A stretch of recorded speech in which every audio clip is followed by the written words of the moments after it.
चलिए, आज का क्लास क्या है?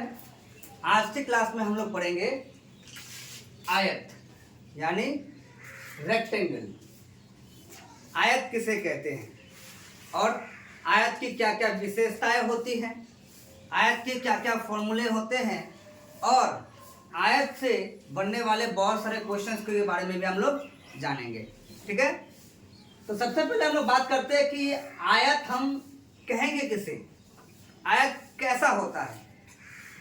तो देखो, आयत इस तरह का होता है जिसमें आमने सामने की भुजा बराबर बराबर होती है, समान होती है।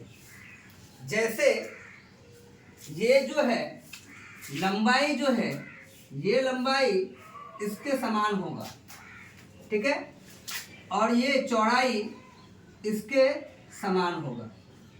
इसे हम कहेंगे लंबाई और इसे हम कहेंगे चौड़ाई। ठीक है, तो आयत में क्या होता है? आयत में चार भुजाएं होती है। कितनी भुजाएं? चार भुजाएं होती हैं। चार भुजाओं में से दो लंबाई जो है वो आपस में समान होता है और दो चौड़ाई आपस में समान होता है। यानी ए से बी तक जितना लंबा है, सी से डी तक उतना ही लंबा है। ये अगर यहाँ से यहाँ तक अगर 10 मीटर है तो ये भी यहाँ से यहाँ तक 10 मीटर होगा। ये अगर 5 मीटर है तो ये भी 5 मीटर होगा। ठीक है, क्या होता है? दोनों आपस में समान होता है। ये थोड़ा सा टेढ़ा बन गया है, आप इसको स्केल से सीधा करके बनाइएगा।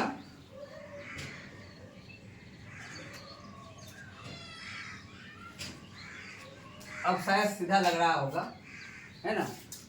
स्केल से बनाएंगे आप अच्छे से सीधा करके। तो लंबाई और चौड़ाई समझ में आ गया इसमें आपको। अब बात करते हैं आयत में कोण कितने होते हैं। तो आयत में 4 कोण होते हैं। जैसे एक कोण यहाँ बन रहा है, एक कोण यहाँ पे, एक कोण यहाँ पे और एक कोण यहाँ पे। 4 कोण होते हैं और इन कोणों का मान कितना डिग्री होता है? तो ये चारों कोण आपको देख के क्या लग रहा है? ये कोण कितना डिग्री होना चाहिए? कितना? 90 डिग्री होनी चाहिए।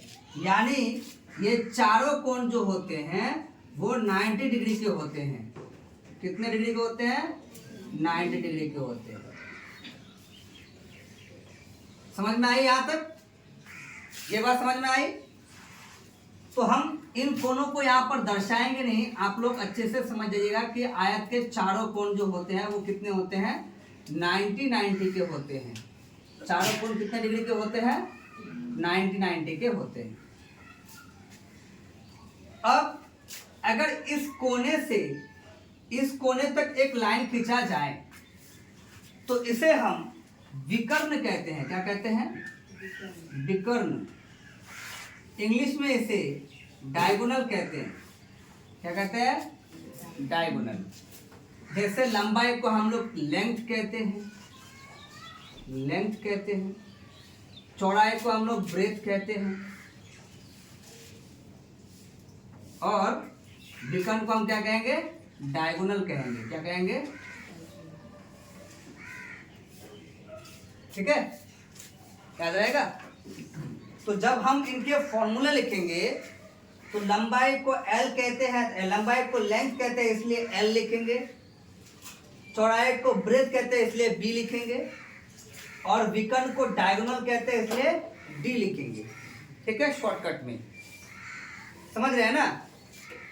तो जिस तरह से A से C तक एक डायगोनल हो गया, सेम उसी तरह से आप इधर से भी एक लाइन खींचेंगे तो ये एक डायगोनल होगा। ठीक है, ये भी क्या होगा? एक डायगोनल होगा। और ये दोनों डायगोनल की खास बात क्या है कि ये दोनों डायगोनल जो है दोनों समान समान होता है। दोनों डायगोनल का मान कितना होगा? समान होगा। ठीक है, अब बात करते हैं आयत की कुछ विशेषताओं के बारे में। आयत की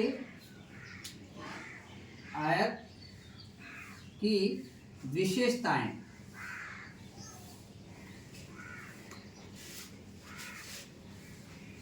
विशेषताएं क्या क्या विशेषताएं हैं आयत की। ठीक है, तो आयत की पहली विशेषता हम लोग क्या देखें कि इसमें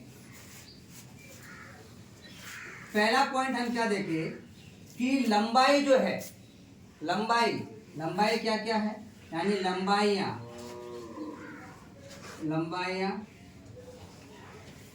कौन कौन सा लंबाई, ए से बी ये लंबाई है, और सी से डी ये भी लंबाई है, यानी ए से बी और सी से डी दोनों आपस में क्या होगा, बराबर होगा। ये पहली विशेषता याद रखना। ठीक है, पहली विशेषता क्या है कि दोनों की लंबाइयां समान होती है, बराबर होती है।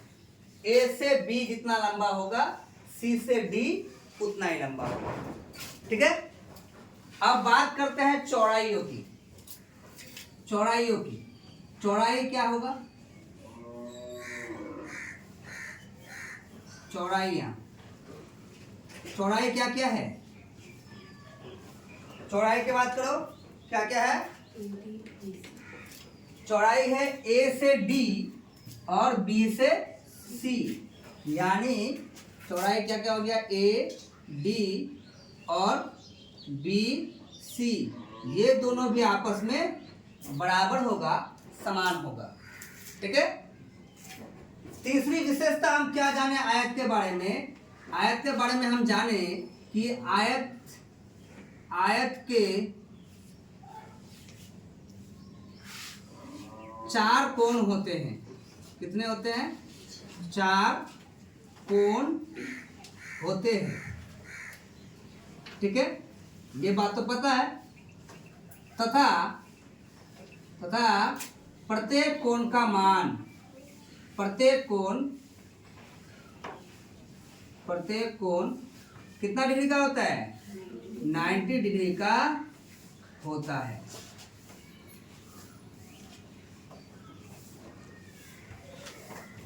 ये भी समझ गए। उसके बाद आयत में हम क्या बात किए, विकर्ण कौन कौन है जरा बताना। विकर्ण यानी डायगोनल कौन कौन है, एक डायगोनल है ए से सी और दूसरा डायगोनल है बी से डी, है ना। तो कौन कौन डायगोनल है, ए सी और बी डी, ये क्या है, आयत के डायगोनल है, विकर्ण है। क्या कहेंगे इनको, डायगोनल कहेंगे या फिर विकर्ण कहेंगे। याद रहेगी इतनी सारी बातें। ठीक है, अब हम लोग बात करते हैं आयत के कुछ इंपॉर्टेंट फॉर्मूले भी आप लोग देख लेते हैं, कुछ इंपॉर्टेंट फॉर्मूले। अब एक बात और समझो, समझना क्या है कि मान लो यहां से यहां तक आए लंबाई, फिर यहां से यहां तक, फिर यहां से यहां तक और फिर यहां से यहां तक, चारों तरफ की लंबाई, ये चारों तरफ का बॉर्डर है, तो चारों तरफ के बॉर्डर की लंबाई को अगर हम लोग मापे तो उसे क्या कहते हैं, तो चारों तरफ की लंबाई को हम लोग परिमाप कहते हैं। क्या कहते हैं, परिमाप कहते हैं। तो यहाँ पर आप लोग को एक इम्पोर्टेंट बात ये याद रखना होगा कि परिमाप क्या होता है। क्या होता है, परिमाप। ठीक है, परिमाप को इंग्लिश में क्या कहते हैं, पैरामीटर कहते हैं। ठीक है, तो परिमाप कहेंगे। परिमाप क्या किसे कहते हैं, तो बात को याद रखना है कि क्या बताया अभी हम, आयत के चारों ओर के बॉर्डर, क्या बॉर्डर के बॉर्डर की कुल लंबाई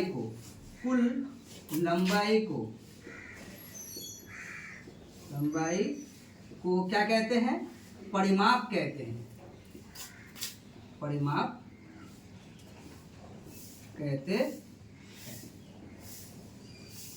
समझ गए? यानी चारों तरफ जो बॉर्डर है, इस बॉर्डर को टोटल मापना होगा, तब क्या कहलाएगा? वो परिमाप कहलाएगा। क्या कहलाएगा? परिमाप। अब परिमाप निकालने के लिए हमें कोई फॉर्मूला भी मिलता है, तो कैसे निकालेंगे? अगर मान लेते हैं इस आयत का परिमाप हमें ज्ञात करने के लिए कह दिया जाए, तो हम कैसे निकालेंगे? तो या तो तुम्हारे पास एकदम बेसिक तरीका है कि पहले क्या करो, इस लाइन को यहाँ से यहाँ तक माप लो, है ना, फिर यहाँ से यहाँ तक माप लो, फिर यहाँ से यहाँ तक मापो, और फिर यहाँ से यहाँ तक मापो। चारों को मापने के बाद टोटल को जोड़ दो, है ना। टोटल को जोड़ देंगे तो जो वैल्यू आएगा वो उसका परिमाप होगा। मान लेते हैं कि ये लंबाई 10 मीटर है और चौड़ाई 5 मीटर है ना। तो यहाँ से यहाँ तक 10 मीटर और यहाँ से यहाँ तक 5 मीटर, कितना हो गया? 15 मीटर। फिर यहाँ से यहाँ तक 10 मीटर, कितना हो गया? 25 मीटर। और फिर यहाँ से यहाँ तक 5 मीटर, कितना हो गया? 30 मीटर। इसका अर्थ ये हुआ कि इस आयत का परिमाप 30 मीटर हुआ, अगर इसकी भुजा 10 मीटर और 5 मीटर का हो तो।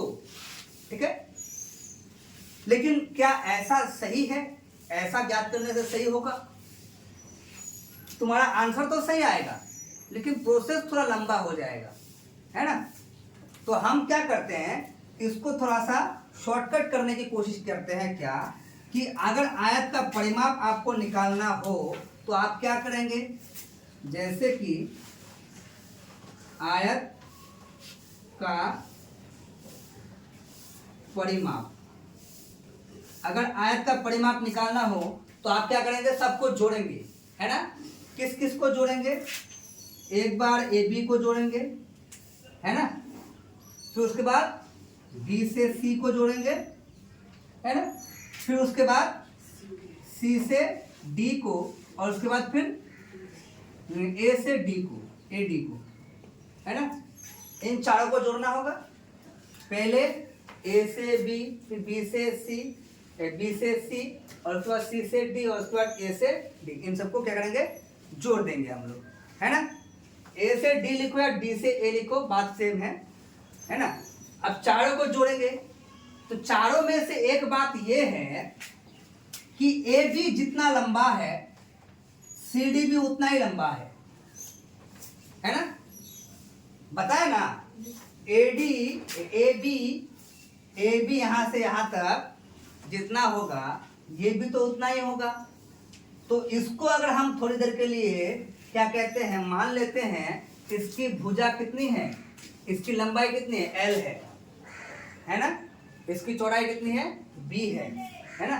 तो अब मान लेते हैं हम क्या करेंगे कि ए बी का मान कितना हो गया हमारा? ए बी का मान हो गया एल, है ना, लंबाई। समझ में आ रहा है कि नहीं आ रहा है? ये जो लेंथ है इसको हम क्या कहेंगे? एल कहेंगे, और जो ब्रेथ है इसको बी कहेंगे, और जो डायगोनल है इसको डी कहेंगे, है ना। तो अब बताओ कि ए बी का मान कितना है? वहां से एल है, प्लस का प्लस लिखेंगे। बी सी का मान पता चला क्या है? बी है, प्लस सी डी का मान क्या है? सी डी का मान कितना होगा? सी डी का मान अगर एल है तो ये कितना होगा? ये भी आपका एल हो जाएगा। ये अगर बी है तो ये कितना हो जाएगा? ये भी आपका बी हो जाएगा। ठीक है, तो यहां देखेंगे कि सी डी का मान कितना मिल रहा है हमको? सी डी का मान भी हमें एल मिल रहा है, और प्लस लास्ट में ए डी का मान कितना है? ए डी का मान भी बी है। तो अगर एल और एल को जोड़ेंगे तो कितना हो जाएगा? 2L, है ना। फिर प्लस बी और बी को जोड़ेंगे कितना हो जाएगा? 2B। ठीक है, समझ में आ रहा है बातें? अब 2 यहाँ पर भी है, 2 यहाँ पर भी है, 2 दोनों में है ना। तो जो वैल्यू दोनों में होता है उसे कॉमन ले सकते हैं। तो 2 को अगर हम कॉमन ले लिए, यहाँ से 2 अगर बाहर कॉमन में आ गया तो बचा कौन? L बचा, प्लस यहाँ से भी 2 बाहर कॉमन में आ गया तो बचा कौन? B आ गया, है ना। यानी ये हुआ आपका मेन आयत का परिमाप का फॉर्मूला क्या हुआ, आयत के परिमाप का फॉर्मूला क्या हो गया कि 2 इंटू लंबाई प्लस चौड़ाई, यानी ये लंबाई है l और ये चौड़ाई है। अगर इसमें देखें तो मेन बात ये हो रहा है कि लंबाई और चौड़ाई को पहले जोड़ दो, है ना, और उसको फिर क्या करो, 2 से गुना कर दो, डबल कर दो, वो हो जाएगा क्या आपका परिमाप। ठीक है, यानी मेन अगर सिंपल भाषा में जाए तो आयत का परिमाप निकालने के लिए हमें क्या करना होगा, पहले लंबाई को चौड़ाई को दोनों को आपस में जोड़ देना है, जोड़ने के बाद उसे क्या करना है, 2 गुना कर देना है, वही होता है आपका आयत का परिमाप, यानी वही होगा आपके पूरे बॉर्डर की लंबाई। समझ गए, समझ गए तो ये बातें। तो अभी हम लोग परिमाप, ये आपको इंपोर्टेंट फॉर्मूला हुआ आपका, ये फॉर्मूला आपको याद रखना है। ये फॉर्मूला क्या रखना है, क्या करना है, याद होना ही चाहिए ये फॉर्मूला आपको, नहीं तो अगर ये याद नहीं है तो फिर तुमको इतना लंबा चौड़ा लिखना पड़ेगा फिर सारी बातें। और अगर तुमको ये सारी बातें याद नहीं रखना है तो तुम्हें क्या करना है, ये मेन चीज तुमको याद रखना है, यही फॉर्मूला तुमको ज्ञात परिमाप ज्ञात करने के लिए काम आएगा। समझ गए।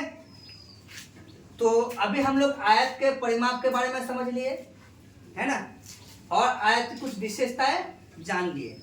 अब आप इसको नोट करेंगे, फिर हम क्या बताएंगे अभी आपको कि आयत का क्षेत्रफल कैसे निकालते हैं, है ना। चलिए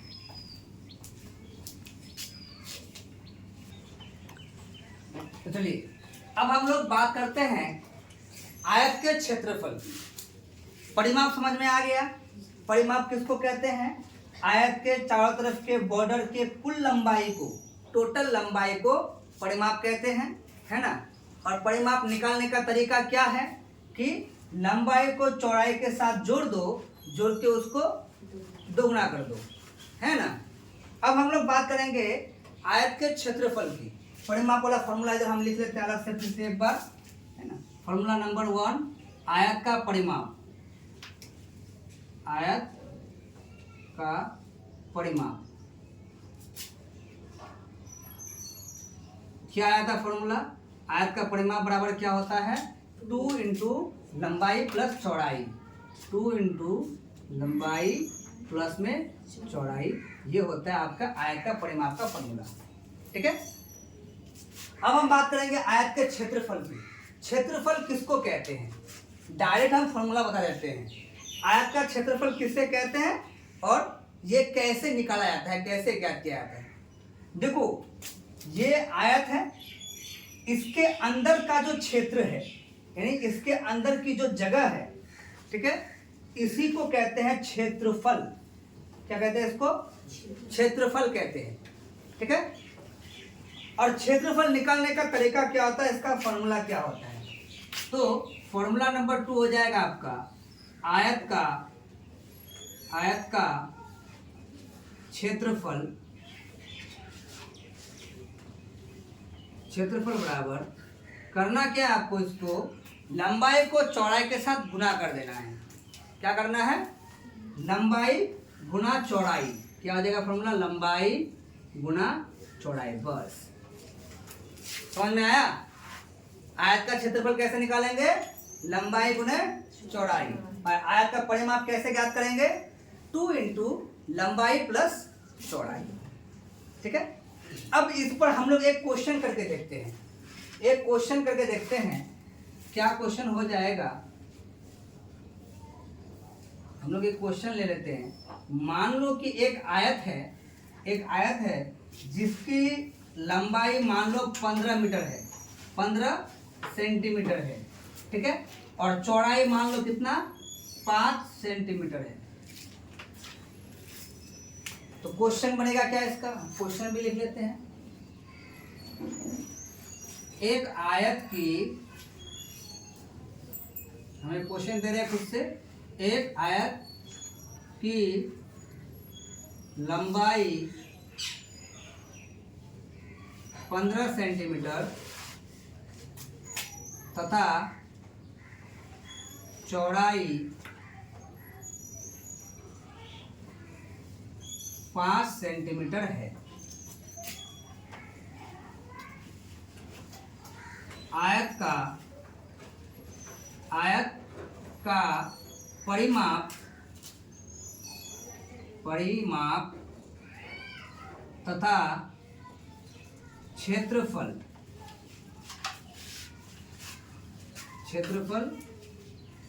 ज्ञात करें।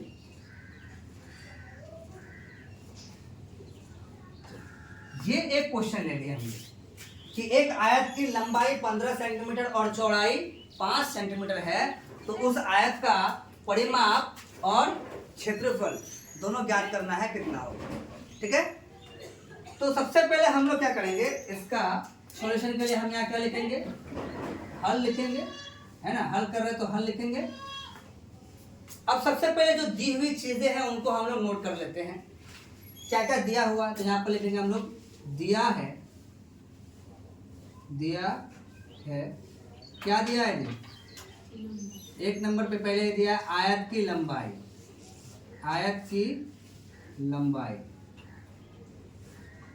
लंबाई को हम क्या कहते हैं, एल कहते हैं, है ना। तो एल का मान कितना दिया हुआ है, 15 सेंटीमीटर आपके आयत की लंबाई दी गई है ना। और दूसरा क्या कहा गया है, आयत की चौड़ाई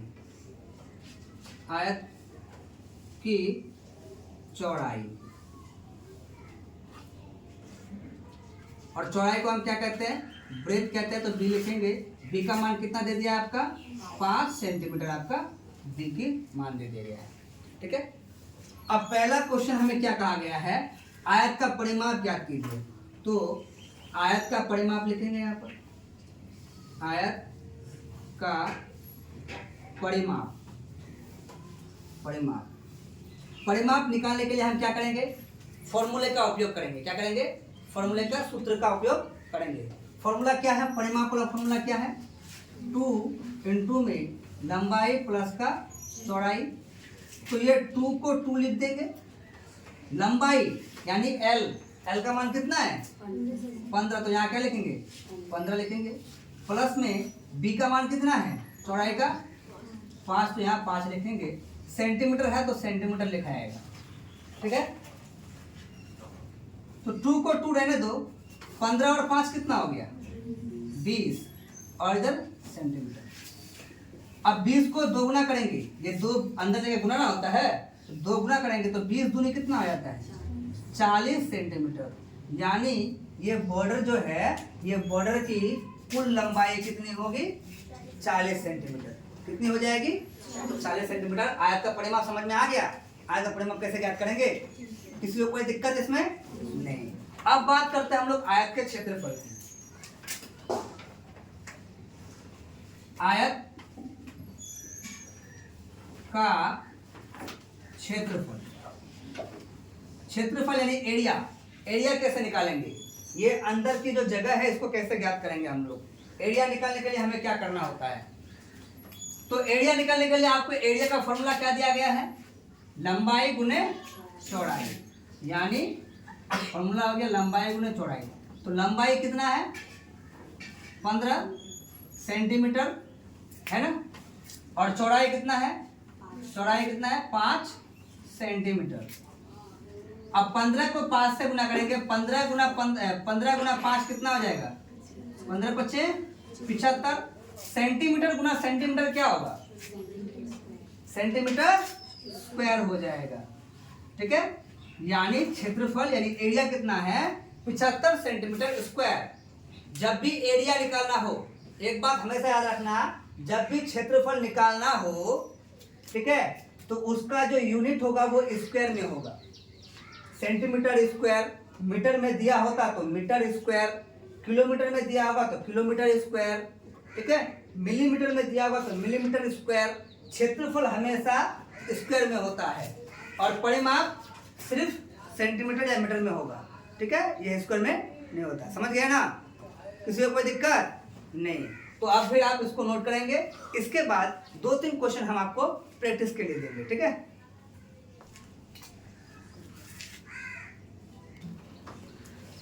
चलिए देखिए, कुछ क्वेश्चन हम आपके प्रयास करने के लिए दे दिए गए हैं। ठीक है, पहला क्वेश्चन हमें दिया कि किसी आयत की लंबाई 12 मीटर तथा चौड़ाई 8 मीटर है। तो आयत का परिमाप और क्षेत्रफल ज्ञात करें। ठीक है। दूसरा क्वेश्चन है कि एक आयताकार मैदान की लंबाई 35 मीटर तथा चौड़ाई 15 मीटर है, तो मैदान का परिमाप तथा क्षेत्रफल ज्ञात करें। मैदान का परिमाप और क्षेत्रफल बताना है कि इसमें कितना होगा। और तीसरा क्वेश्चन हमने दिया आपको कि एक आयताकार खेत की लंबाई 135 मीटर तथा चौड़ाई 75 मीटर है, तो खेत का परिमाप और खेत का क्षेत्रफल ज्ञात करें। ये सारे क्वेश्चंस आपको प्रैक्टिस करने हैं और इन सारे क्वेश्चंस का आंसर आपको कमेंट में बताना है कि 1 नंबर का आंसर कितना है, 2 नंबर का आंसर कितना है और 3 नंबर का आंसर कितना आता है। ठीक है। इन तीनों क्वेश्चन का आंसर आपको कमेंट में बताना है। आपके आंसर का कमेंट में इंतजार रहेगा। तब तक के लिए जय हिंद, जय भारत। आज का